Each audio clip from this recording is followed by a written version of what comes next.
Es un gran privilegio para mí estar aquí con ustedes esta mañana, y ahora, vamos al Señor en oración para comenzar. Padre, venimos ante ti en el nombre de tu Hijo. Sabemos que no tendríamos parte contigo si no fuera por Él. Amén. Señor, te pedimos que nos otorgues sabiduría, gracia y valentía. Todo lo necesario, Señor, para comunicar adecuadamente tu palabra a tu pueblo, para instruirlos. Y Señor, oro por aquellos que están aquí que tal vez no te conozcan o que piensen que te conocen cuando no es así. Oro, querido Dios, somos totalmente dependientes del Espíritu Santo, así que por favor, ayúdanos. En el nombre de Jesús, amén.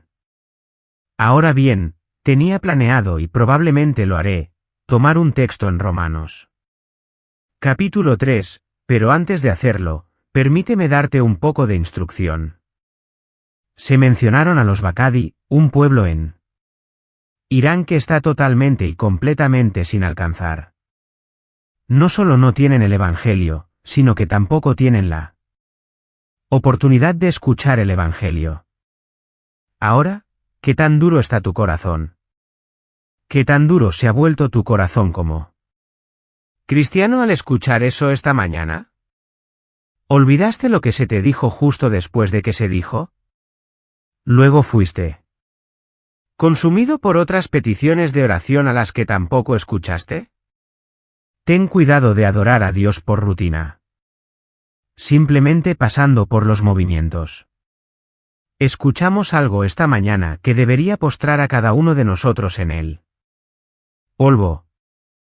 Hay un grupo étnico que durante 2000 años posiblemente nunca ha escuchado el Evangelio. Saltamos rápidamente a otra cosa, dejamos el boletín de la iglesia atrás y tal vez si no hubiera dicho nada ese grupo no habría sido orado por nadie en este edificio porque no se oró aquí ahora mismo. ¿Te das cuenta de eso? Ahora, no estoy diciendo eso para tratar de lastimarte y sé que soy un invitado, pero me llamaste aquí para hablar contigo. Amén.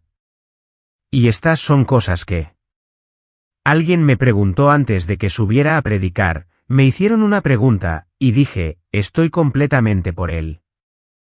Crecimiento espiritual, dependo completamente de estar alrededor de otras personas que son más sabias que yo, más maduras espiritualmente que yo, más apasionadas que yo, o tal vez están en un punto alto en su vida cuando yo estoy en un punto bajo, o estoy en un punto alto cuando ellos están en un punto bajo. Nos necesitamos unos a otros, y necesitamos hablar así unos con otros.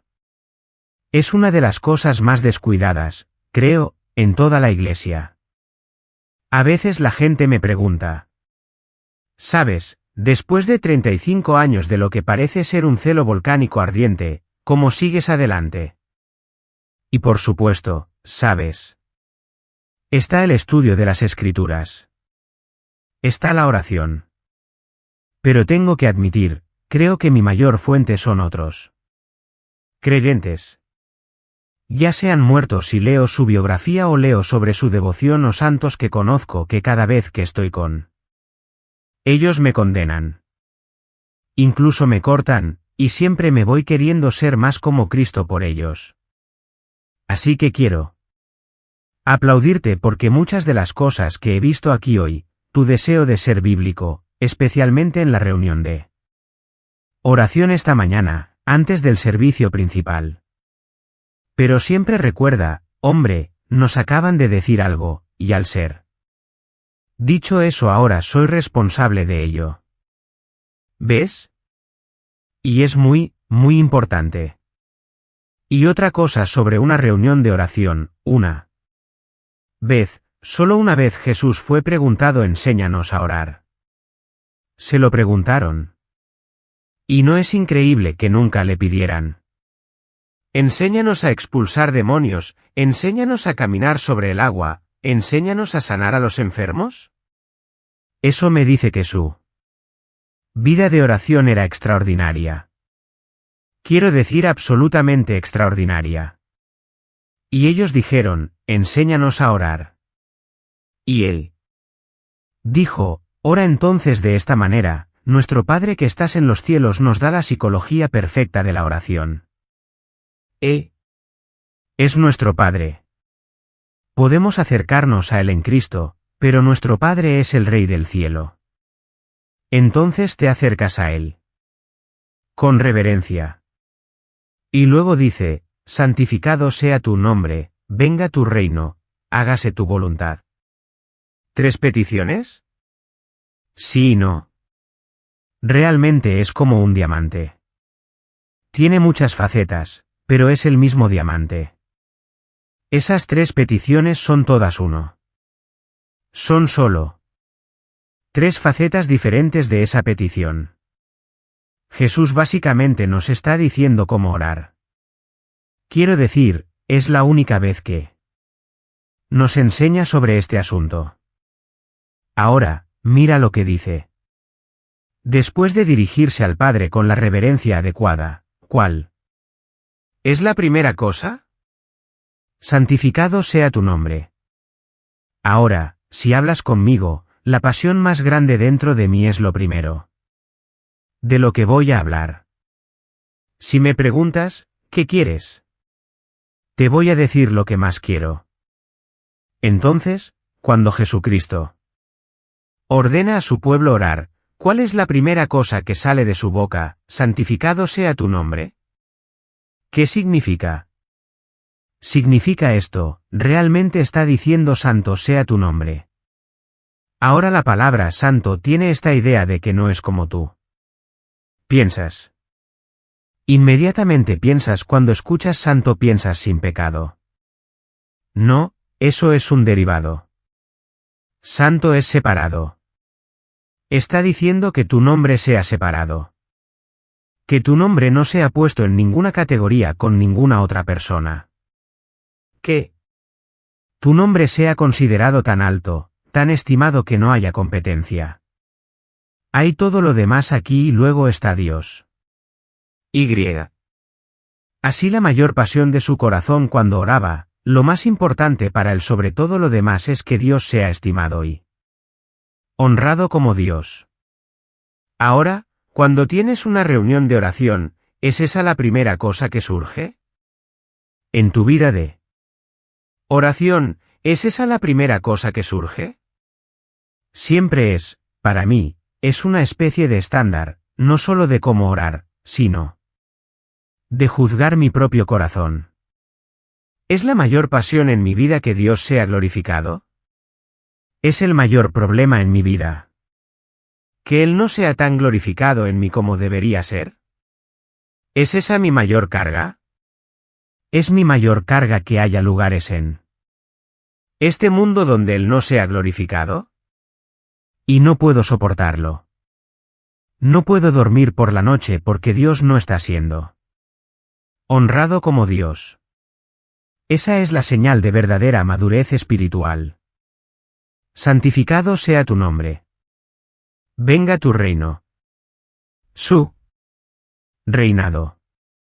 Su gobierno sobre absolutamente todo. No estoy hablando de un gobierno humano mundial que se haya convertido en una teonomía. No estoy hablando de eso. Estoy hablando del reinado presente de Jesucristo en el cielo que se expanda sobre toda la tierra y que cada persona, incluyéndome a mí mismo, viva en total sumisión a la voluntad de Cristo. Eso es de lo que debería estar orando una iglesia cada vez que abre su boca. No solo debería ser eso de lo que la iglesia está orando cada vez que abre su boca, sino que debería ser lo más importante para la iglesia. Todo lo demás es secundario. Y. Muy secundario. Nada compite con esto. Y luego vamos a girar allí antes de ir a Romanos. Mira rápidamente en Mateo 6. Luego dice esto, danos hoy nuestro pan diario. ¿Qué está pasando aquí? El pan diario viene después de santificado sea tu nombre, que tu reino avance en todo el mundo. ¿Sabes lo que está diciendo? Escúchame, esto es muy importante.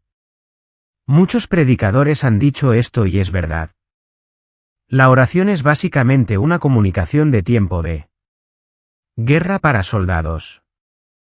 Porque cuando dices, danos hoy nuestro pan diario, lo que realmente estás diciendo es esto, dame lo que necesito para hacer eso. Dame el sustento que necesito. ¿Por qué? Por una razón, para que pueda vivir toda mi vida, para que tu nombre sea santificado, para que tu reino venga, y para que tu voluntad sea hecha. No hay separación de las dos cosas. No es dame pan porque tengo hambre. No es arregla mi cuerpo porque me duele. No es esto o aquello o cualquier otra cosa para mí. No se trata de eso. Pero es simplemente esto, dame lo que necesito para que pueda vivir según tu llamado en mi vida en un 100% de devoción y servicio a ti. Ya sea que sea un predicador, o un banquero, o un soldador, o un carpintero, o una ama de casa. ¿Ves? Eso es porque la oración no funciona en la mayoría de las reuniones de oración, porque todo está torcido. Todo está mal desde la misma fundación, simplemente está mal. La oración no es una reunión municipal donde simplemente cuentas las noticias. La oración es un lugar donde tus mayores deseos son que el nombre de Dios sea tratado completamente separado y se le dé la mayor estimación y la mayor reverencia y que su gobierno avance en la propagación del Evangelio en todo el mundo y que cada alma, incluyendo la nuestra, viva en total sumisión a De eso se trata la oración. Y luego es, necesito comida para poder hacer esto, o necesito un lugar para vivir para poder hacer esto. O necesito un trabajo para poder hacer esto. ¿Ves cuán desordenado se vuelve cuando no es de esa manera? Entonces también entiendes cómo lidiar con pruebas y enfermedades y pobreza y todo lo demás. Va algo así. Durante muchos años de mi vida he vivido con dolor crónico. El dolor es siempre. Nunca tengo un momento en él que no haya dolor. Siempre. Ambas caderas han sido reemplazadas, quiero decir, tratan de simplemente tomar más y más partes de mí y sacarlas y reemplazarlas con algo más. Ahora así es como oras, Señor, me duele. Siento que voy a vomitar. Cada mañana cuando me despierto. Me duele tanto. Si al sanarme, tu nombre será reverenciado de una manera mayor, tu reino vendrá de una manera mayor. Tu voluntad se hará de una manera mayor, y seré de mayor servicio para ti en esas cosas, entonces sáname. Pero si a través de mi sufrimiento y mi enfermedad y mi dolor y mi náusea, al final obtienes una mayor reverencia, tu reino avanza más grandemente y tu voluntad se lleva a cabo más devotamente, entonces déjame aquí con esta cosa que me has dado. Sí, Señor, incluso déjame morir. Pero que tu nombre sea santificado. Que tu reino venga. Que se haga tu voluntad. ¿Ves? Eso es de lo que se trata la vida. ¿Cómo lo sé? Porque de eso se trataba la vida de Cristo. ¿Ves eso? Eso es de lo que se trataba su vida. Y de hecho, si quieres ver el corazón de Jesucristo, sí, hay muchos lugares a los que podrías ir. Juan 3 y 16, Juan 15, tantos lugares. Pero si quieres conocer el corazón de los corazones de Cristo, es Padre, santificado sea tu nombre, venga tu reino, hágase tu voluntad. ¿Ves? Muy importante. Muy importante. Debemos aprender a orar bien, y debemos tomarlo como un asunto muy serio. Y necesitas escuchar esto. ¿Por qué? Porque yo necesito escucharlo. Todos necesitamos escucharlo todo el tiempo. Todo el tiempo. Estoy seguro de que las mismas debilidades que habitan en mí también habitan en ti, al menos en cierto grado, y constantemente necesito escuchar esto. ¿Ves? Bien. Bueno, vamos a Romanos capítulo 3 versículo 23. Porque todos han pecado y están privados de la gloria de Dios, siendo justificados como un regalo por su gracia a través de la redención que está en Cristo Jesús, quien Dios mostró públicamente como una propiciación en su sangre a través de la fe. Esto fue para demostrar su justicia. Porque en la paciencia de Dios pasó por alto los pecados previamente cometidos. Por la demostración, digo, de su justicia en el tiempo presente, para que Él sea justo y el justificador del que tiene fe en Jesús. ¿Dónde entonces está la ¿Jactancia? Está excluida. ¿Por qué tipo de ley de obras? No, sino por una ley de fe. Donde quiera que vaya en el mundo. Aparte de alguna carga inusual que me lleve en otra dirección, hice el compromiso de que siempre predicaría este texto. ¿Por qué? Muchos teólogos han llamado a esto la Acrópolis de la fe cristiana, la gran ciudad, la ciudad fortificada de la fe cristiana. Que esto es, muchos han dicho, Charles Spurgeon, Martin Lloyd-Jones, que esto sería el pasaje más grande en todas las Escrituras. Y sin embargo, tan a menudo estas grandes palabras aquí no se entienden. Necesitamos entender eso. Ahora literalmente podríamos tomar esto y durante la próxima semana analizarlo y no lo agotaríamos. Ni siquiera nos acercaríamos. Pero solo quiero darte una idea general de lo que se está diciendo aquí. Ahora, en primer lugar, versículo 23, porque todos han pecado. ¿Sabes por qué eso tiene tan poco poder hoy cuando alguien dice que eres un pecador? ¿Sabes por qué eso tiene tan poco poder? Porque no conocemos a Dios. Si repartiera una hoja de papel en la mayoría de las iglesias y dijera quiero que escribas los atributos de Dios, la mayoría de las personas ni siquiera sabrían por dónde empezar. ¿Ves? No conocemos a Dios y debido a eso el pecado no es un gran problema. Por eso es tan importante entender desde las Escrituras. Jeremías dijo que los hombres ricos y sabios no deberían jactarse de todo eso. Pero el que se jacta de esto que conoce a Dios. Y luego continúa enumerando algunos de los atributos de Dios. Como la justicia. ¿Ves? Una vez que entiendes a Dios como Él se revela en las Escrituras, el pecado comienza a tener un impacto en ti. Empiezas a ver que esto es una cosa aterradora. De hecho, no hay nada más aterrador que escuchar estas palabras: eres un pecador. Amén. ¿Ves? Si tú y yo estamos jugando al fútbol americano o algo así y me tumbas por accidente y salto y digo, si lo haces de nuevo, te sacaré de este mundo. Solo te vas a reír de eso y yo también. Pero sí hago eso al presidente de los Estados Unidos, voy a la cárcel. ¿Por qué? Debido al cargo que ocupa. Ahora, todos los presidentes y reyes y monarcas del mundo no son nada y junto con sus naciones, no son más que una mota de polvo en las balanzas. Estamos hablando de Dios. Rebelarse contra Él, ¿qué tan terrible es? Un pecado, y Adán y Eva fueron expulsados de su presencia y toda la creación fue lanzada a la corrupción y bajo una maldición. Un pecado. Y sin embargo, tú, mi amigo, has pecado más veces de las que probablemente una calculadora podría suponer. Todos han pecado. Eso es algo terrible. Ahora, no te quedes atrás y digas, oh, Pero está bien porque Dios odia el pecado, pero ama al pecador.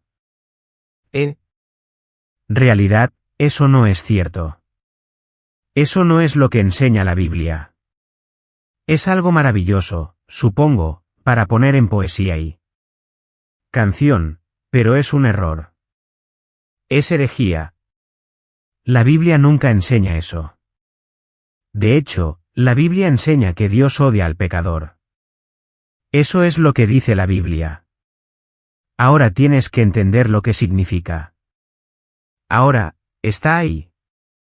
Solo quiero mostrártelo. Mira. Rápidamente en Salmos capítulo 5. Porque muchos simplemente no lo creerán. Salmos 5, 5, bueno, veamos el versículo 4. Salmos 5, 4. Porque tú no eres un Dios que se deleita en la maldad, no mora el mal contigo. El jactancioso no se mantendrá ante tus ojos, odias a todos los que hacen iniquidad. No dice que él odia la iniquidad, aunque lo hace. Odia la injusticia. No, dice que odia a todos los que hacen iniquidad. Y dijiste, pero pensé que Dios es un Dios de amor. Lo es, y ese es justo el punto. Pensé que dijiste que Dios es bueno. Dios es bueno, y ese es justo el punto. ¿Ves? Aquí está la cosa. Dios es amor, pero tú no lo eres. Tú no. Entonces, ¿qué se supone que debe hacer un Dios amoroso con alguien como tú que no ama?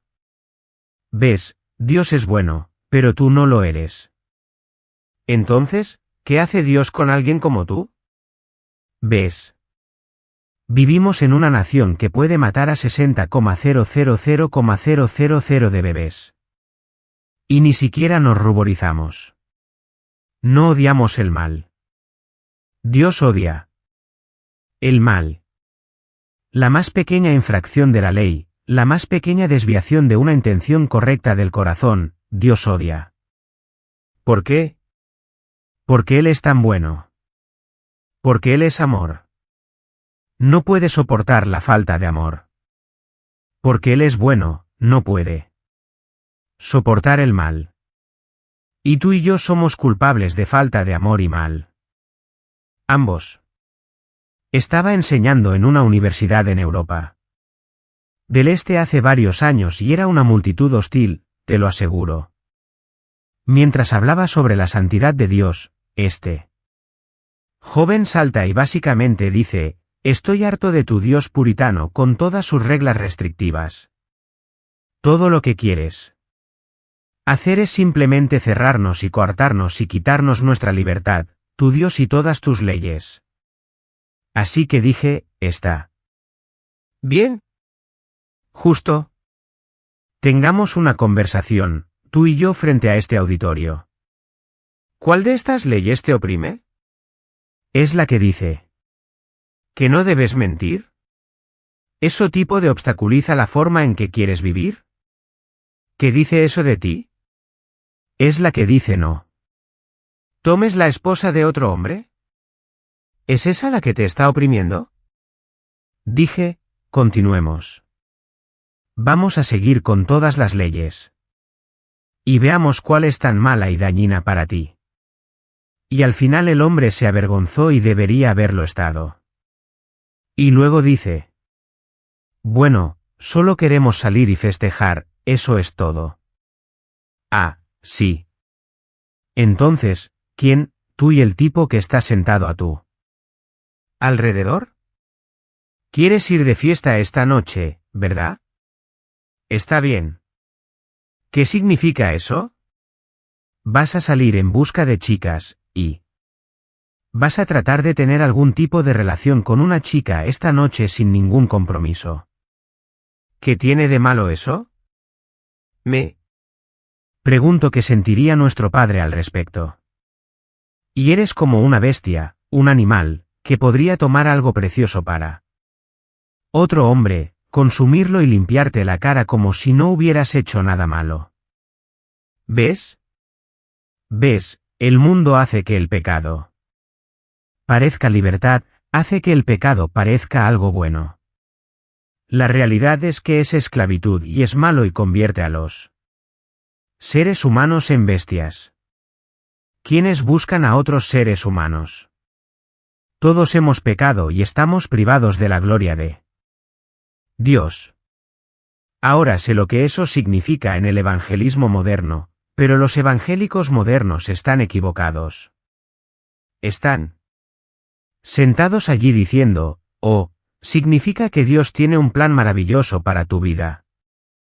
No, no es lo que significa.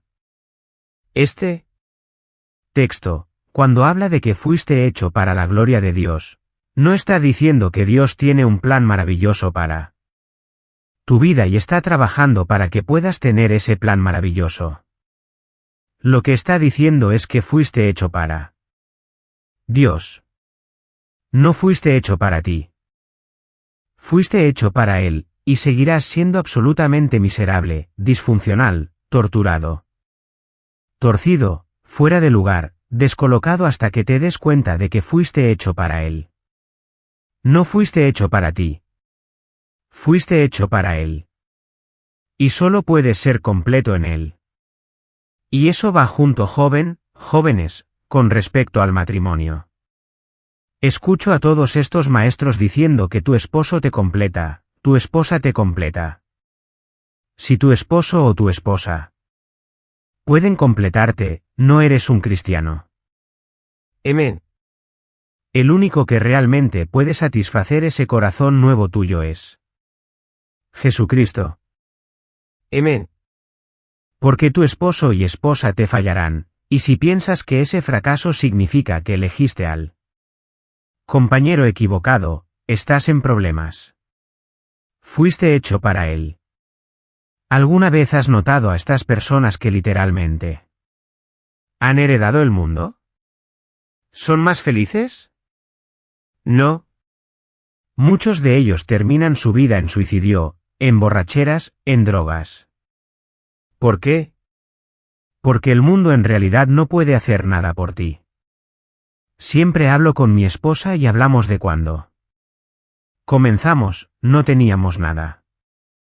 Ni siquiera compré un anillo de compromiso hasta 2 años después de que nos casamos.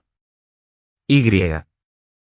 Luego fue en mercancía de servicio por como $223 y hemos vivido en algunos lugares malos, incluso en la jungla, en tiendas de campaña y todo tipo de cosas.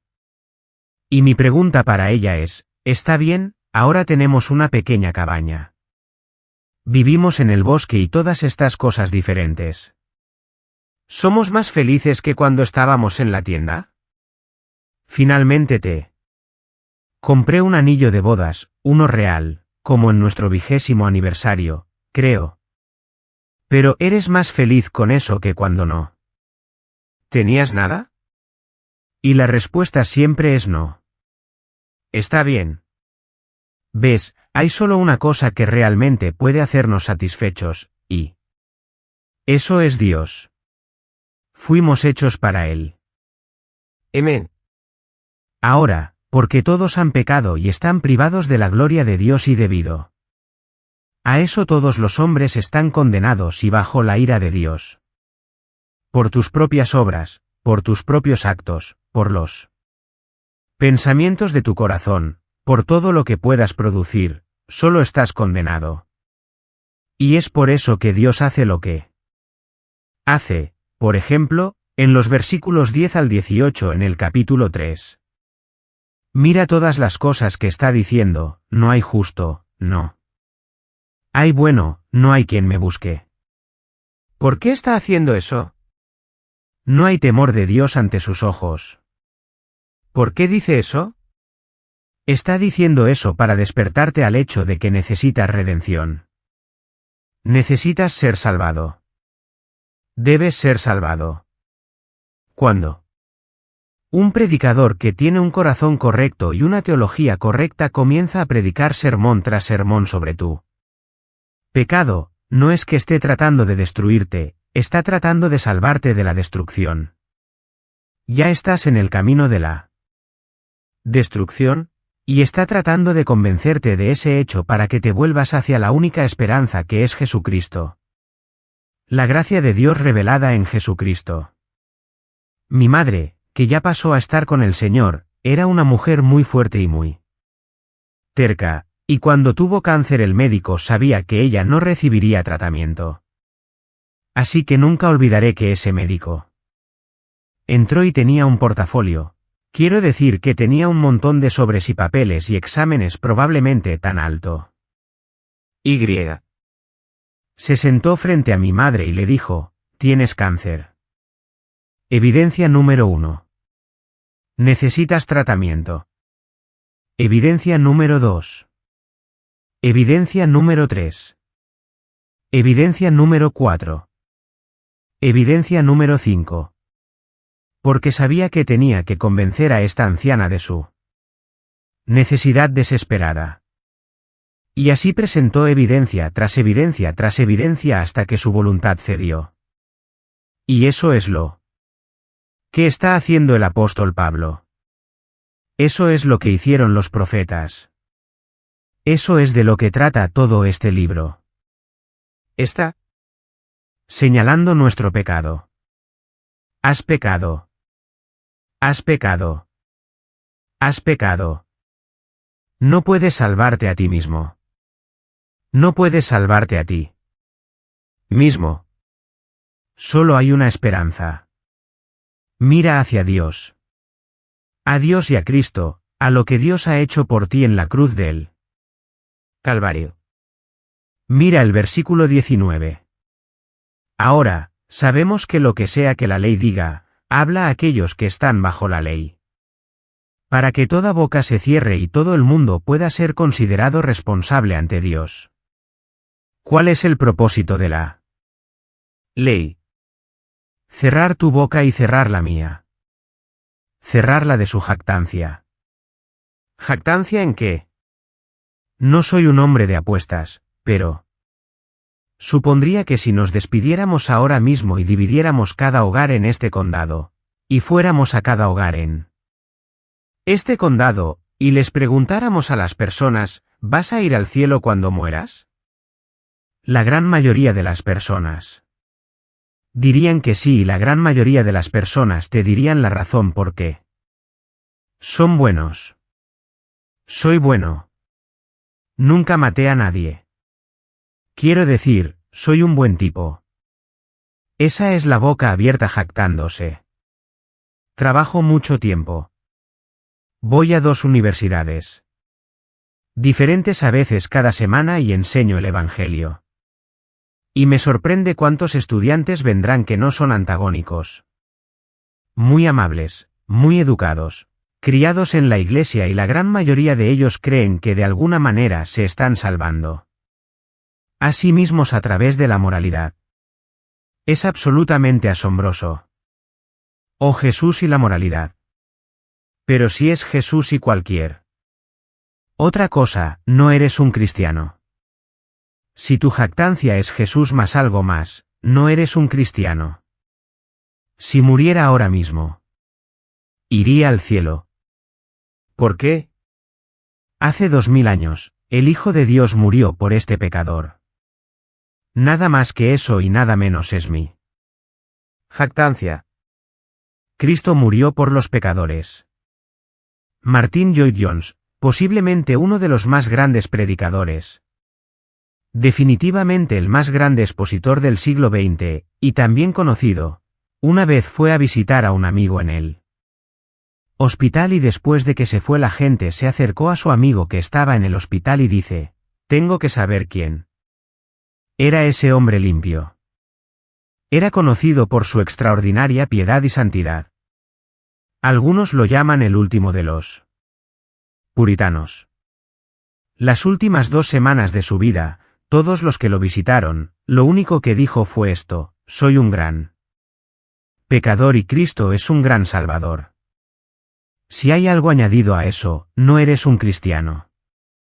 No lo eres. Si es la asistencia a la iglesia, buenas obras, orfanatos, no me importa lo que sea, no eres un cristiano.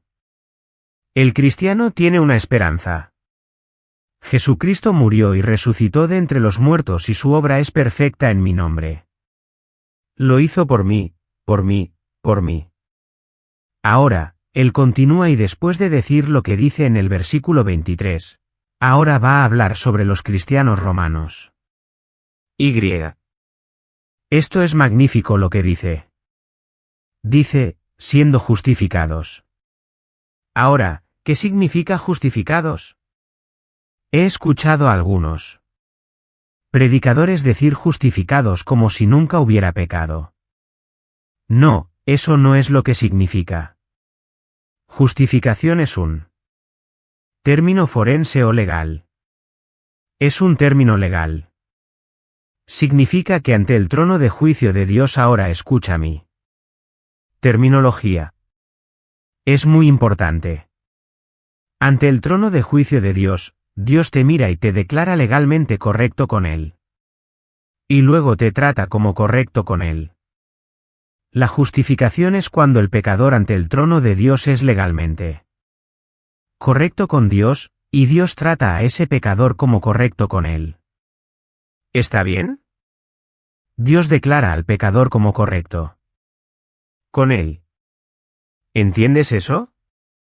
Ahora sigamos. Dice, siendo justificado como un regalo por su gracia.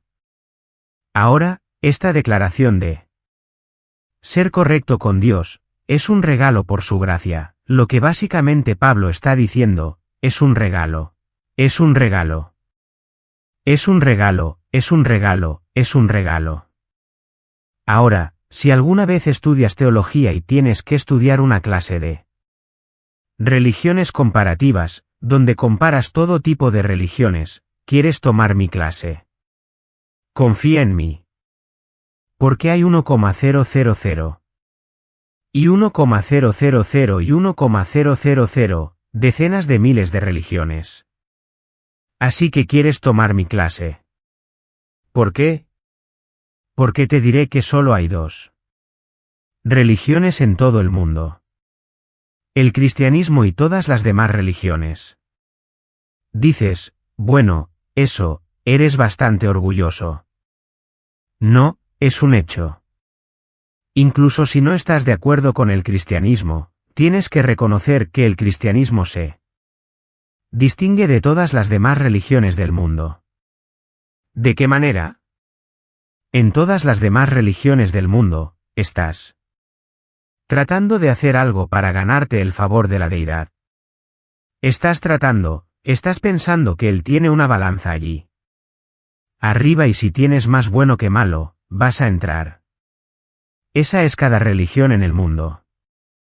Es una religión de obras. Solo el cristianismo es una religión de gracia. Amén.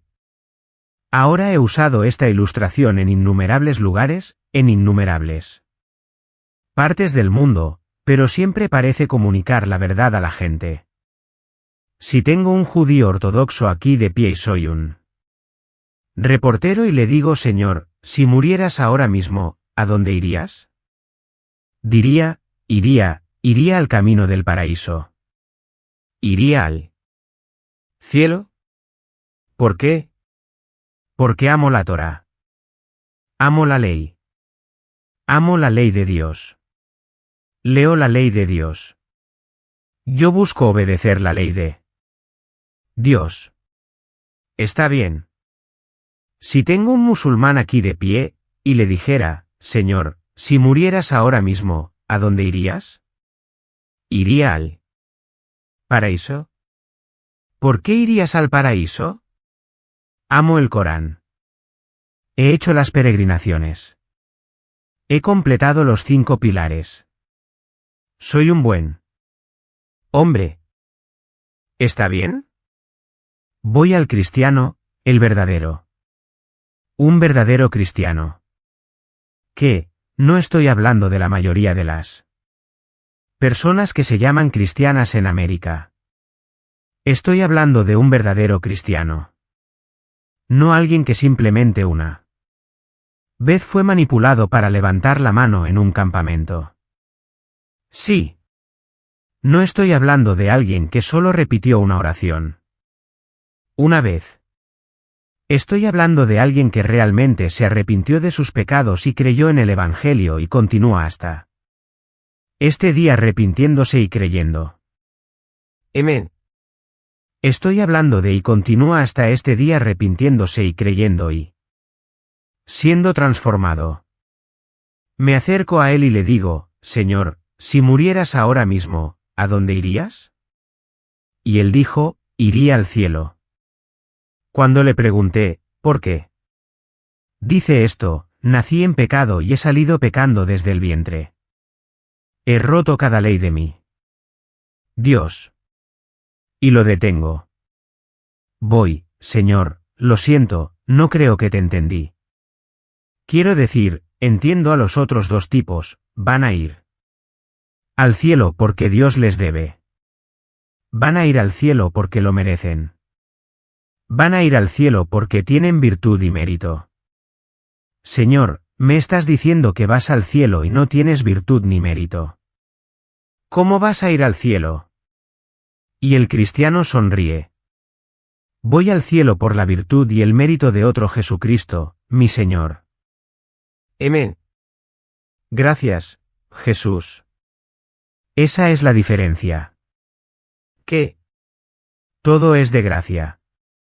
Mi mejor momento como cristiano ahora de 35 años, de haber puesto mi vida en gran peligro en ocasiones por el bien del Evangelio, en mi mayor momento de piedad en 35 años, ese mayor momento de piedad y buen trabajo solo me ganaría el infierno. Somos salvos si somos salvos por la misma razón que fue salvo ese ladrón. Jesucristo murió por los pecadores. Sí, amén. Eso es todo. Y si tienes cualquier otra jactancia o cualquier otro añadido, no eres un cristiano. Sí, Señor. Necesitas saber eso. Ahora, siendo justificado como un regalo por su gracia a través de la redención que está en Cristo Jesús, a quien Dios mostró públicamente como una propiciación en su sangre a través de la fe. Ahora, lo que he dicho hasta ahora crea un gran problema y quiero que entiendas esto. Si no obtienes nada de lo que he dicho hoy, por favor no te pierdas esto. Voy a compartir contigo el mayor problema en toda la Escritura. De hecho, es de lo que trata toda la Escritura. Es el tema central, y la mayoría de los cristianos nunca lo han escuchado. Y no es que no lo hayan escuchado porque yo lo inventé. Si vuelves y lees 2000 años de teología cristiana, encontrarás que cuando el cristianismo es bíblico, este es el punto central de toda predicación, pero hoy no. Es el punto central de la predicación. Y es por eso que la gente no entiende el Evangelio. ¿Y cuál es? Aquí está el problema. Ahora escúame. Si Dios es bueno, no puede perdonarte. Amén. Si Dios es santo y justo, no puede perdonarte. Y. La gran pregunta en toda la Biblia es esta: ¿cómo puede un Dios que es santo, un juez que es justo, perdonar al criminal? Cuando la misma ley de ese Dios, de ese juez, exige que ese criminal muera. Ahora voy a mostrarte el problema, ¿de acuerdo? Quiero que lo veas, ahora ven. Si eres joven y nunca prestas atención a un sermón, harías bien en prestar atención ahora mismo porque tal vez toda tu existencia esté pendiendo de un hilo. Amén. Mira en Éxodo 34. Y vamos a ver lo que parece ser una gran contradicción, y sería una contradicción si no fuera por lo que viene. Ahora, Éxodo 34. Versículo 5, el Señor descendió en la nube y estuvo allí con él, es decir, Moisés, mientras él invocaba el nombre del Señor. Esta es una de las mayores manifestaciones de Dios en toda la Biblia. En el Antiguo Testamento los dos grandes momentos son aquí e Isaías 6. En el año que murió el rey Ucías vi también al Señor alto y levantado, el ruedo de su manto llenaba el templo y por encima de él estaban los serafines, cada uno con 6 alas. Esto es tan grande como eso. Ahora, entonces el Señor, versículo 6, pasó por delante de él y proclamó el Señor compasivo y clemente, lento para la ira y abundante en amor y verdad, que guarda misericordia por 1000. ¡Guau! Él es un Dios increíble. Es tan compasivo, tan amoroso. Y luego que perdona la iniquidad, transgresión y pecado. Ahora esto es algo de un paralelismo hebreo. ¿Ves cuando en el idioma hebreo cuando quieren enfatizar algo lo repiten? Santo, santo, santo. O lo que harán es decir un término y luego decir otro término que es similar a eso que ayuda a definir ese término y luego decir otro término que ayuda a definirlo. Se llama paralelismo hebreo. Déjame darte un ejemplo. En el libro de Proverbios, ¿sabes? Déjame hacerte un proverbio. El malvado no habitará en la tierra, el malvado será destruido. Estoy diciendo lo mismo 2 veces.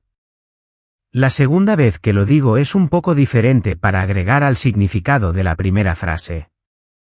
Entonces, cuando dice que perdona iniquidad, transgresión y pecado, lo que está tratando de decir es esto: Él perdona todo tipo y clase de pecado. Porque Él es un Dios compasivo, porque está lleno de misericordia, porque es lento para la ira, perdona todo tipo y clase de pecado. Bien, hasta ahora bien. Sin contradicción. Ahora lee, y sin embargo, de ninguna manera dejará al culpable sin castigo. ¿Ves el problema? Dice, perdono todo tipo y clase de pecado, pero voy a castigar a todos los que cometan cualquier tipo o clase de pecado. ¿Ves eso? ¿Ves lo que está diciendo? Parece ser una contradicción. Dios está diciendo que perdona todo pecado y luego dice que va a castigar a cada pecador por su pecado. Eso es lo que dice. Eso es lo que dice. Ahora, vamos a Proverbios 17 y miremos desde otro ángulo. Proverbios 5 y 15, el que justifica al impío y el que condena al justo, ambos por igual son una abominación para el Señor. Ahora mira lo que está diciendo.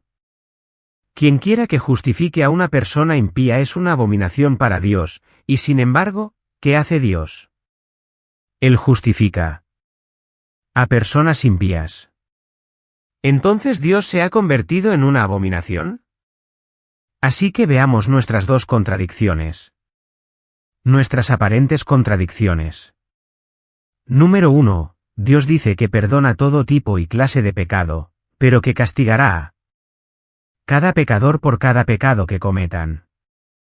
Y luego dice esto: quien quiera que justifique a un hombre impío es una abominación para Dios, y sin embargo el libro de Romanos trata todo sobre Dios justificando a hombres impíos. Entonces, ¿cómo puede Dios justificar a hombres impíos sin convertirse en una abominación? ¿Cómo puede perdonar todo pecado y al mismo tiempo castigar todo pecado? Eso parece ser una contradicción absoluta. ¿Está bien? Déjame mostrarte cuán importante es esto. Esto probablemente es un pueblo pequeño. Digamos que llegas a casa después del trabajo un día y alguien ha matado a toda tu familia, los ha asesinado con sus propias manos, y cuando entras por la puerta ese asesino está de pie allí estrangulando la vida de tu último hijo. Te controlas, pero cruzas la habitación, tiras al asesino al suelo, lo atas y llamas a la policía. La policía se lo lleva. Todo el pueblo se entera de ello. Ahora es momento de que este asesino vaya a juicio. Entonces él es llevado al tribunal, el juez está allí en el estrado, todo el mundo te conoce, ama a tu familia y el juez dice esto, él mira hacia abajo al criminal y dice, soy lento para la ira, compasivo, abundante y amoroso en bondad. Eres libre de ir. Te justifico. Te declaro inocente. ¿Qué vas a hacer? ¿Vas a decir, wow? ¿Eso fue maravilloso? No. Vas a estar furioso y con razón. Vas a llamar al periódico. Vas a llamar a los medios de comunicación. Vas a escribir a senadores y congresistas. Vas a tratar de comunicarte con el presidente. Vas a decir, hay un juez en el estrado mucho más malvado que los criminales que perdona. Un juez se supone que debe hacer justicia. Bueno, ¿no se supone que el Dios de toda la tierra debe hacer justicia? Y si él no hace justicia, es el Dios. ¿Ves? Aquí está lo que necesitas entender. Esta es una de las razones por las que es tan importante estudiar los atributos de Dios. He escuchado a evangelistas decir esto, en lugar de ser justo contigo, Dios fue amoroso.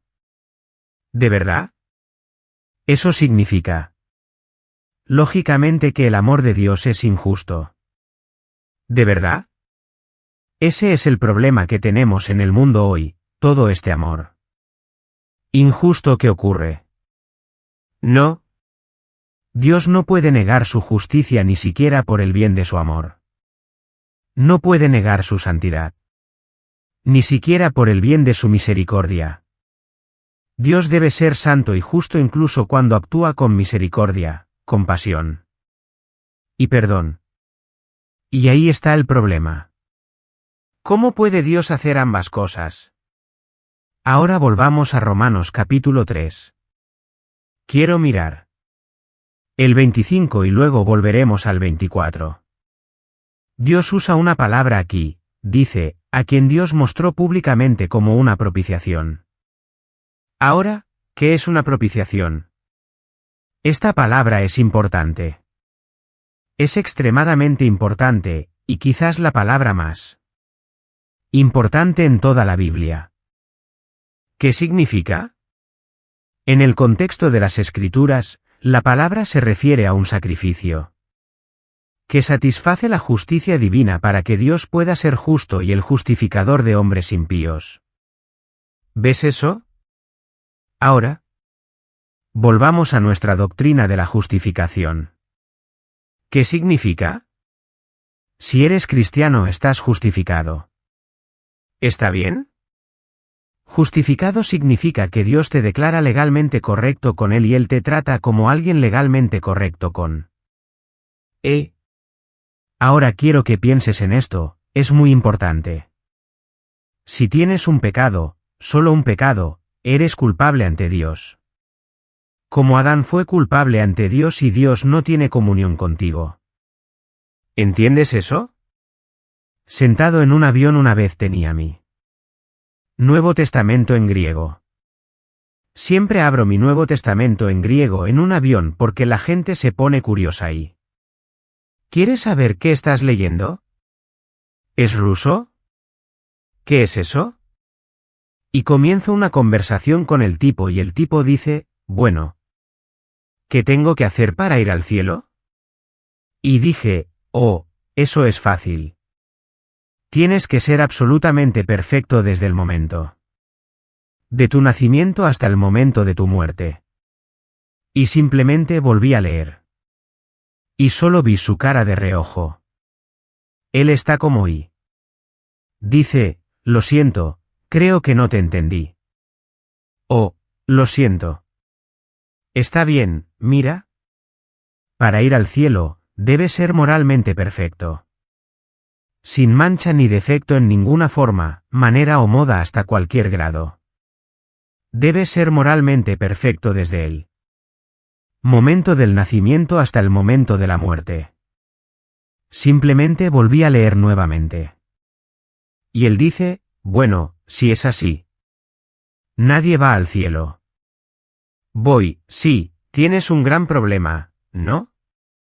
Ahora, ¿por qué estaba jugando con él? No estaba jugando con...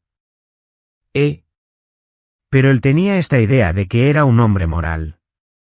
Y tenía que hacerle ver, entre hombres puede ser moral, pero... Dios es justicia absoluta y ante él todas tus buenas obras son como trapos sucios y tú mismo eres corrupción. ¿Ves? Entonces, cuando digo justificado, piensa en esto creyente que maravilloso es esto. Cuando la Biblia dice que estás justificado ante Dios, significa que Dios te ha declarado legalmente perfecto. Tu posición ante Dios no será más perfecta en el cielo de lo que es ahora mismo. Amén. Ahora serás transformado, pero en cuanto a tu posición ante Dios, es legalmente perfecta. Y, no solo es legalmente perfecta, sino que Él te trata como si tu posición fuera legalmente perfecta. ¿Y por qué es eso importante? Incluso cuando Dios te disciplina por el pecado, no es por ira. Es por amor. Amén. Gracias, Jesús. Eso es asombroso. Dime, si te haces una idea de eso, te liberará. Amén. ¿De acuerdo? Pero... Aquí está la pregunta, ¿cómo puede Dios legalmente declararte correcto con Él y tratarte como correcto con Él? ¿Cómo? ¿Puede hacer eso si Él es justo? Porque en la cruz todo tu pecado fue puesto sobre Cristo. Y Dios declaró a Cristo legalmente culpable y lo trató como culpable. ¿Cómo lo trató como culpable? Lo aplastó bajo la fuerza completa de su santo odio por el mal. Toda la ira de Dios que debería caer sobre ti a lo largo de toda la eternidad cayó sobre el Hijo de Dios, y cuando gritó, está terminado, significaba que pagó. Pagó de tal manera que la justicia ahora te mira a ti que crees en Él. La justicia te mira y sonríe. La justicia te mira y está perfectamente satisfecha porque la justicia ha sido satisfecha a través del sufrimiento y la muerte del sustituto portador del pecado, Jesucristo, nuestro Señor. Amén. Imagina que le debes a alguien una cantidad de dinero que nunca podrías pagar y te están buscando en las calles para lanzarte a prisión. Cada vez que ves a esa persona acercándose, ¿qué vas a hacer? Vas a oscurecer en un callejón. Vas a esconderte. Vas a estar temblando. Siempre vas a estar asustado pensando que está a punto de atraparte. Pero entonces un día alguien interviene, alguien se para en tu lugar y le dice a la justicia, o le dice a esta persona, ¿cuánto le debe? ¿Fulano? $10,000 aquí. Pagado en su totalidad. Entonces ahora cuando caminas por la calle y ves a esa persona venir, él se acerca a ti y dice, oye, ¿cómo estás? Está perfectamente satisfecho contigo. ¿Por qué? Todo ha sido pagado. La justicia de Dios caminando por la calle buscándote para condenarte porque le debes una deuda que no puedes pagar excepto una eternidad en el infierno. Y te escondes y tienes miedo y tratas de bloquearlo de tu mente. Pero Jesucristo pagó esa deuda y cuando confías en Él entonces la justicia de Dios se acerca a ti y te abraza con una sonrisa. ¿Por qué? Está completamente satisfecho. Toda la ira de Dios que debería haber sido derramada sobre el pueblo de Dios fue derramada sobre el Hijo, y cuando dijo que está terminado, significa pagado en su totalidad. Amén. No le debo nada a Dios. Murió por mis pecados pasados. Él murió por mis pecados presentes. Él murió por mis pecados futuros. Él murió por todos mis pecados. Estoy bien con Dios. Estoy bien ante el trono de Dios. ¿Por qué? Porque Cristo llevó mi pecado y fue juzgado en mi lugar. Ahora, recuerda lo que vimos en el libro de Éxodo, que Él perdona todo tipo y clase de pecado, pero ¿castigará a toda persona culpable? Él lo hará. Hay dos maneras en que se castiga el pecado del hombre. Para aquellos que confían en Cristo, tus pecados fueron castigados en el Calvario. Para aquellos de ustedes que se niegan a confiar en Cristo o confían en su moralidad, sus pecados se pagarán mientras pasan una eternidad en el infierno. Entonces Dios es compasivo, abundante en misericordia, perdona todo tipo y clase de pecado, pero solo en su Hijo. Amén. Castigará todo pecado. Ha castigado los pecados de su pueblo en la cruz de Cristo. Castigará los pecados de aquellos que se nieguen a través de una eternidad en el infierno. Eso es lo que quiero que veas. De eso se trata todo y dices, bueno, ¿qué debo ¿Hacer? Debes arrepentirte y creer en el Evangelio. Debes reconocer tu pecado y creer en el Evangelio. Ahora sigamos rápidamente porque quiero traer un punto muy importante. Mira lo que dice en el versículo 24, y luego volveré al 25. Dice, siendo justificado como un regalo por su gracia a través de la redención que está en Cristo Jesús. La Biblia usa varios términos diferentes para describir el evento de la cruz. Uno es una propiciación, que Cristo murió como un sacrificio para satisfacer las demandas de la justicia. Pero otra palabra que se usa también es redención que tenemos. Aquí es una imagen hermosa. La redención es cuando se hace un pago para liberar a un criminal o un esclavo o un cautivo. Se pagó un precio por ti. Y no se pagó al diablo. Se pagó a Dios. ¿Ves? Aquí está lo que necesitas entender. Dios estaba en tu contra. No escucharás eso mucho, pero es cierto. Aunque Dios es amor, tu pecado inflamó su justicia. Su santidad provocó su juicio porque Él es un Dios santo y bueno. ¿Ves eso? Cuando Cristo murió en ese árbol, te salvó de Dios en el sentido de que te salvó de la ira de Dios. ¿Ves eso? No te preocupes por el diablo. Preocúpate por Dios. La ira de Dios contra el pecador. Y luego regocíjate de que esa ira fue aplacada porque la justicia fue completamente satisfecha a través de la muerte de Jesucristo nuestro Señor. ¿Ves eso? Redención. En mi presencia, por favor nunca uses esa palabra a la ligera. Hemos sido redimidos. No hagas eso. No hagas eso. Los puritanos solían decir que hay algunos términos que solo deberíamos usar con un labio tembloroso. Porque ¿qué se necesitó para pagarte a ti y a mí? La sangre del Hijo de Dios. Una de las cosas que trato de convencer a mis hijos de mostrarles en mi vida es esto: no soy necesariamente un hombre religioso. No soy tanto un hombre culto. Me criaron en una granja cazando y pescando y eso es lo que soy. No se trata de ser religioso, no se trata de ser ordenado. No se trata de ser culto. Soy esto. Soy un pecador malvado que un día vio que Dios lo amaba tanto.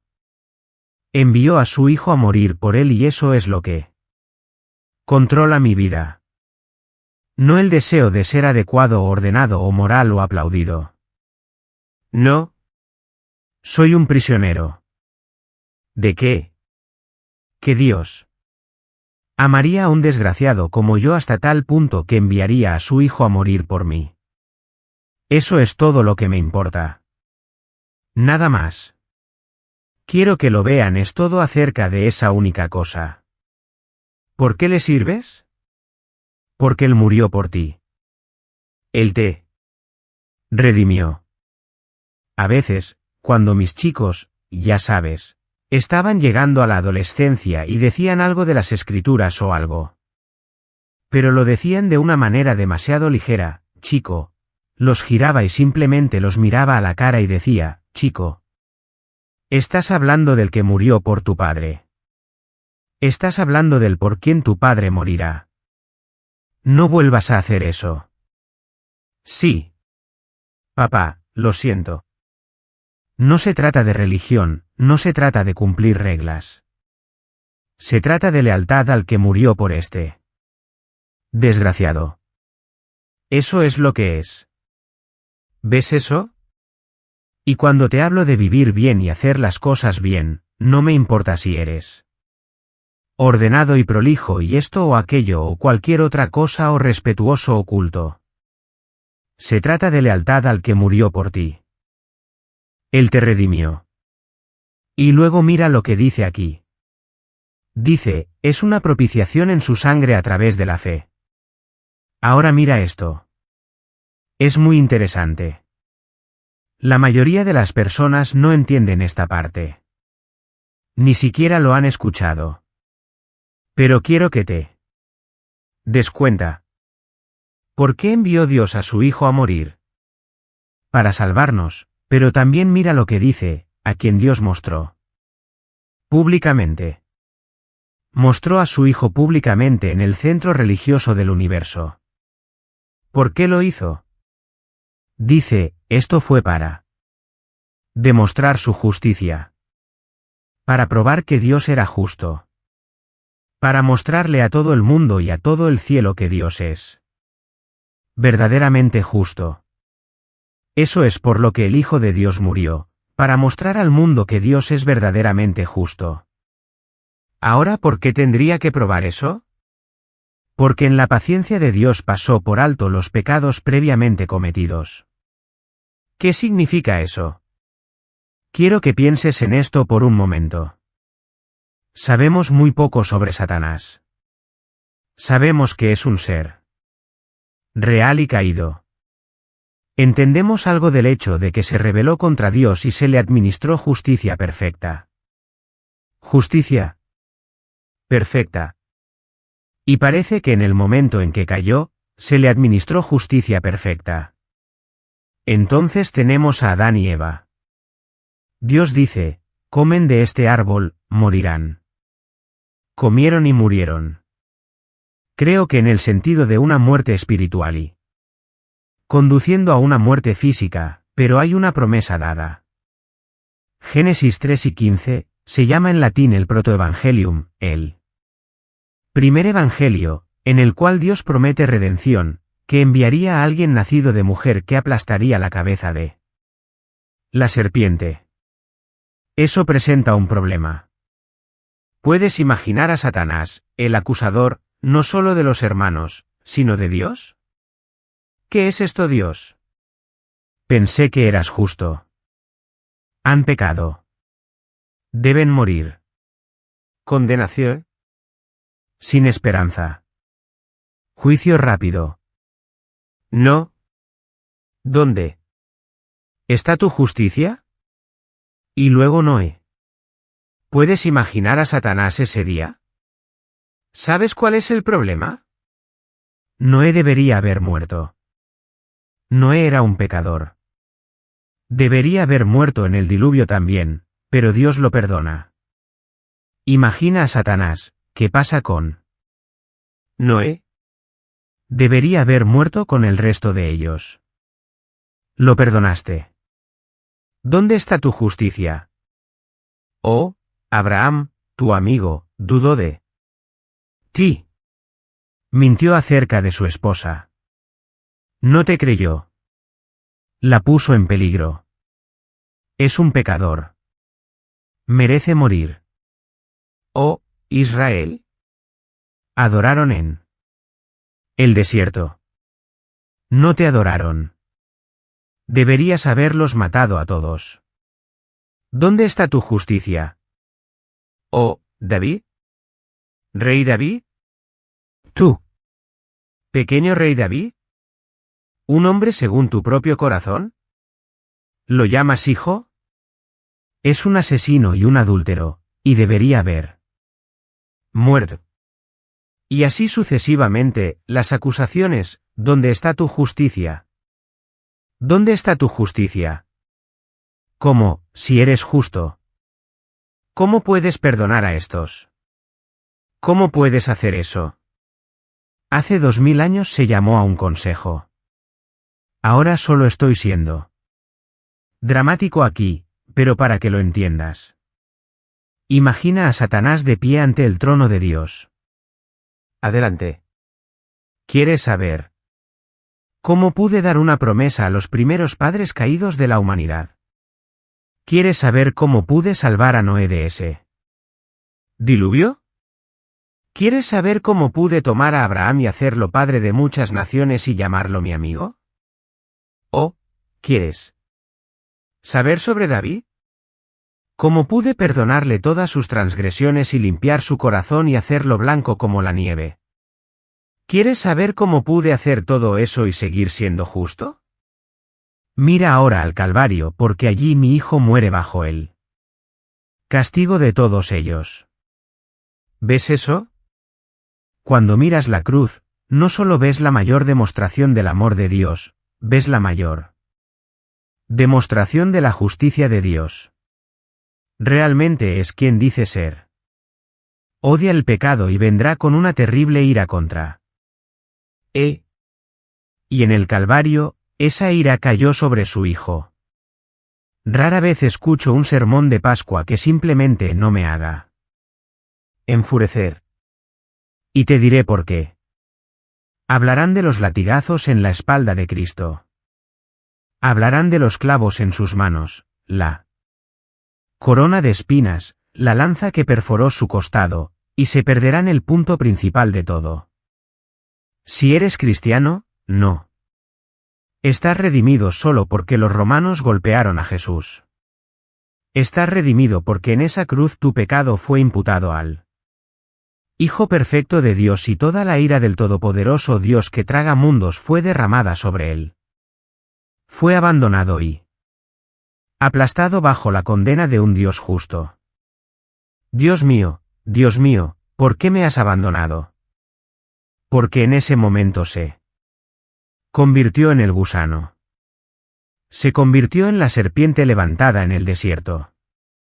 Se convirtió en pecado en nuestro nombre. Esas 3 horas de oscuridad no creo de ninguna manera que fueran 3 horas de un día nublado. Creo que fue justo como lo que sucedió en Egipto. Si un hombre pusiera su mano delante de su cara, no podría verla. ¿Por qué? Por esta razón. Cristo fue encerrado en una habitación donde ni siquiera podía recibir compasión de las mujeres que lloraban en la colina. Ningún consuelo. Llevando nuestro pecado como el chivo expiatorio. Y luego durante 3 horas oleadas tras oleadas de la feroz ira de Dios derramada sobre él hasta que se satisfizo la justicia por toda la maldad que tú y yo hemos hecho. Muchos teólogos, y yo soy uno de ellos, creen que nadie nunca, ni ángel, ni hombre, no importa cuánto tiempo, donde quiera en la eternidad, nunca entenderán ni comprenderán el sufrimiento del Hijo de Dios, esas 3 horas. Cuando fue encerrado a la ira de Dios Todopoderoso. Ahora sinceramente, después de esta gran obra de redención, ¿realmente si Dios hizo todo esto a su Hijo, realmente crees que hay alguna manera de salvarse por tus obras? ¿Realmente crees que lo que hizo no fue suficiente, así que tienes que agregar tus obras a ello para jactarte de ellas? Ahora, mira lo que dice en el versículo 27. Después de decir todo esto, Pablo dice, ¿dónde entonces está la jactancia? Recuerda en el versículo 19, la ley habla para cerrar la boca de todos. Bueno, quiero decirte algo. Si la ley te cerrará la boca, y debería, cuanto más el Hijo de Dios muriendo en un árbol debería cerrar tu boca. Cerrar toda jactancia. Sí. Tuvo que dar a su hijo de esa manera para que yo fuera salvado. ¿Qué tipo de pecador era yo? ¿Ves? La gente dirá, les predicamos la ley para que puedan ver su pecado. Y eso es cierto. Pero ¿cuánto más deberíamos ver nuestro pecado en la cruz de Cristo? ¿Qué tan grande fue nuestro pecado si el Hijo de Dios tuvo que morir de esa manera en nuestro lugar? ¿Qué tan grande fue? Y sin embargo, la muerte de la muerte en la muerte de Cristo, el fin del pecado, el fin de la acusación de la ley, todo cuando gritó que está terminado. ¿Dónde está nuestra jactancia? Él dice, ¿dónde entonces está? ¿La jactancia? Está excluida. Está cerrada. Está cerrada. Está clavada. Está puesta en un hoyo. Está cubierta. No hay jactancia. ¿Por qué tipo de ley? ¿Ninguna? ¿Por obras? No. Entonces, ¿cómo se supone que debemos ser salvados? Renunciando a toda nuestra confianza en todo lo que tiene que ver con nuestra religión, y nuestra justicia propia, y nuestras buenas obras, y nuestra moralidad. Renunciando a ella, por eso el escritor de Hebreos habla de arrepentimiento. De buenas obras. No está diciendo que no deberíamos hacer buenas obras. Está diciendo que debemos arrepentirnos de confiar en buenas obras. Y confiar exclusivamente, únicamente, solo, completamente en lo que el Hijo de Dios hizo por nosotros en ese árbol. Y si dices que lo haces, habrá un cambio y luego habrá un cambio continuo en tu vida. No puedes contemplarlo con ojos de fe y realmente verlo y querer permanecer en tu pecado y querer permanecer en este mundo. Sí, pecado todavía te tirará. No serás perfeccionado hasta la gloria. Sí, tendrás que luchar con el mundo, y a veces caerás. Pero lucharás, y te odiarás cada vez que te encuentres deseando algo más que a Cristo. ¿Ves? ¿Estás ahí? ¿Te has arrepentido de tus pecados? ¿Has creído? Ahora, quiero terminar diciendo esto, arrepentimiento. ¿Qué significa? Metanoeo, cambio de mente. Suena superficial, ¿verdad? ¿Arrepentimiento significa que simplemente cambias de opinión? Sí. ¿Lo hace? Bueno, ¿cómo tiene eso algún impacto? En la Biblia, la mente, el corazón, es el centro de control de todo lo que eres, de tu voluntad, tus emociones, tu volición, todo.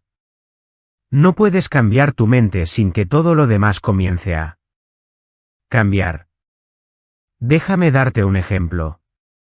Estás sentado en esta iglesia ahora mismo, y déjame decir esto de antemano, no hay fuego en este edificio. Esto es una ilustración. Pero estás sentado aquí ahora mismo, tranquilamente sentado, sin pensar, sin entrar en pánico, sin pensar en saltar, correr, saltar por una ventana, nada. ¿Por qué? ¿Por qué piensas que este edificio no está en llamas, y no lo está? Pero piensas que este edificio no está en llamas. Así que estás sentado. Aquí, tus hijos están en tus brazos, estás feliz, estás contento.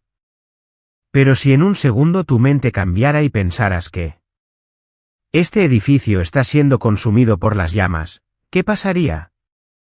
Tus emociones cambiarían, tus deseos cambiarían, tu voluntad cambiaría, tus acciones cambiarían, ¿verdad? Todo cambiaría, ¿verdad? Así que no me digas que piensas que Jesús es el Hijo de Dios, que murió en un árbol de la manera que describí, y que realmente piensas que si eso realmente no tiene ningún impacto en tu vida. Amén. Confía en mí. Imagina esto, el apóstol Pablo Sale de Jerusalén rumbo a Damasco. ¿Está bien? ¿Por qué? Piensa que Jesús de Nazaret es el mayor blasfemo y falso profeta en la historia de Israel y lo odia. Piensa que los cristianos son la escoria de la tierra y deberían morir. Eso es lo que cree Saulo de Tarso cuando sale de Jerusalén para Damasco. Él piensa eso y está actuando en consecuencia. Es una realidad para él. ¿Qué pasa? Antes de llegar a Damasco, tiene un encuentro con el Hijo de Dios resucitado. ¿Y qué pasó? Su mente cambió. Se dio cuenta en ese momento, quiero decir, fue como un momento de Matrix, se dio cuenta en ese momento de que estaba equivocado sobre absolutamente todo lo que importaba. Todo.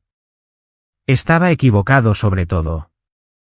Creía que Jesús era el mayor falso profeta en la historia de Israel solo para darse cuenta de que Jesucristo es el Hijo del Dios viviente, el único mediador entre Dios y el hombre. ¿Ves eso? Así que cuando pensamos en el arrepentimiento, no estoy hablando de solo un poco de confesión de pecado o simplemente que sientes que necesitas un poco más de Jesús en tu vida. Estoy hablando de que te das cuenta de que todo en tu vida ha sido completamente opuesto a la voluntad de Dios y que necesitas un cambio. ¿Y esa verdad es tan real para ti que cambia tu corazón, tus emociones, tus decisiones y tus acciones? Eso es arrepentimiento. Ahora creencia. ¿Qué es creer? Bueno, se refiere a un conocimiento de quién es Jesucristo y qué ha hecho. Eso debe ser un hecho. Entonces tiene que ser una aprobación. No solo conoces los hechos, sino que los apruebas como ciertos y buenos. Pero no es solo eso. También tiene que ser una confianza. Déjame darte un ejemplo. Hay un avión. Y te digo, mira, ese avión puede llevarte a California. Tienes el conocimiento de que eso puede suceder. Luego tienes la aprobación. Ves, el avión está volando, funciona, ha ido a California, ha venido de regreso. Así que no solo tienes el conocimiento, sino que ahora apruebas el hecho de que ese avión puede hacer eso. ¿Pero realmente confías en ese avión? Bueno, eso se verá cuando te subas al avión. ¿Ves? Puedes conocer los hechos sobre Jesucristo. Puedes aprobar esos hechos. Pero, ¿confías en Jesucristo? ¿Confías exclusivamente en Él? De eso se trata la creencia. Bueno, no sé quién eres. No sé cuál es tu condición. No tengo idea. Pero sé esto, que si no has sido transformado por el Evangelio, no has sido salvado por el Evangelio. No estoy diciendo que no te salvas, que te limpias, que te pones bien y luego vienes a Jesús. Estoy diciendo que si no ves un cambio en tu vida, que Él está trabajando en tu vida, transformándote, entonces tienes razón para dudar de tu salvación. Mira, soy un gran creyente en la perseverancia de los santos. Creo que un hombre puede ser verdaderamente salvo, y si es verdaderamente salvo, no es porque él persevera, es porque Dios lo hace perseverar. Dios lo protege y lo guarda y lo transforma y lo asegura. Pero eso no significa que no creo en la apostasía. Creo que hay muchos hombres que profesan el nombre de Jesucristo que nunca lo han conocido. Han hecho una profesión de fe, pero nunca han sido transformados por el poder del Evangelio y por eso necesitas examinarte a ti mismo. Necesitas examinarte a ti mismo. Pero ahora quiero decirte una cosa. La razón por la que hago esto no es para hacerte dudar de tu salvación, Es para llevarte al punto en el que puedas realmente asegurarte de que tienes una salvación en la que puedes confiar. No en ti mismo, sino en Cristo. No quiero que nadie salga de aquí diciendo, me hizo dudar de mi salvación. No. No quiero que dudes de tu salvación. Quiero que veas a Cristo de tal manera que tu fe en Él sea tan grande que nunca más vuelvas a dudar. Amén. Y eso se logra no mirando dentro, sino mirando a Cristo. Mira a Cristo. Mira a Cristo. Mira a Cristo. No estoy diciendo que no te examines a ti mismo, debes hacerlo. Pero no te pases la vida mirando dentro de ti mismo. Mira a Cristo. Mira a Cristo. Mira a Cristo. Y si estás luchando con el pecado, si ves tú pecado y te odias por él, ven a Cristo, ven a Cristo. No hay otro. No hay otro. Él es tu única esperanza. Él es tu única esperanza. Y si te arrepientes de tus pecados y crees en Él, serás salvo. Sí, Él es fiel y justo para perdonar nuestros pecados y limpiarnos de toda injusticia porque Él murió por nosotros. Porque Él murió por nosotros. Y eso, querido amigo, es el Evangelio. Es el Evangelio. No es un Evangelio que solo te lleva a través de una puerta y te deja solo. Es un Evangelio que transforma tu vida desde el primer momento de la fe hasta que te ves perfectamente conformado a la imagen de Cristo en la gloria. Amén. Es un Evangelio que te lleva desde la justificación a través de toda una vida de santificación y finalmente a la gloria. Eso es lo que es. No es solo creer en un conjunto de hechos. No, es un cambio transformador de todo tu ser que resulta de encontrarte con Dios en Cristo. Amén. Sí, Señor. Sí, Señor. Bueno, es tiempo. Es hora. Es hora. Amén. Sí, Señor. Dios, te agradecemos. Te agradecemos por tu Hijo. Te agradecemos por la cruz. Te agradecemos por el Evangelio que es el poder de Dios para la salvación. Y te pedimos, Señor, que trabajas en los corazones de los hombres y mujeres aquí hoy. Que los traigas a un conocimiento salvador de tu Hijo. Que se arrepientan verdaderamente y crean verdaderamente. Y que vean ese cambio transformador en sus vidas que solo puede venir de ti. Amén. Sí, Señor. Gracias, Jesús. Amén. Sí, Señor. Amén. Gracias, Señor. Por tu gracia. Por tu misericordia. Por tu amor. Y por tu Hijo. Amén. Sí, Señor. Gracias, Jesús. Amén. Y amén. Sí, Señor. Gracias, Jesús. Amén.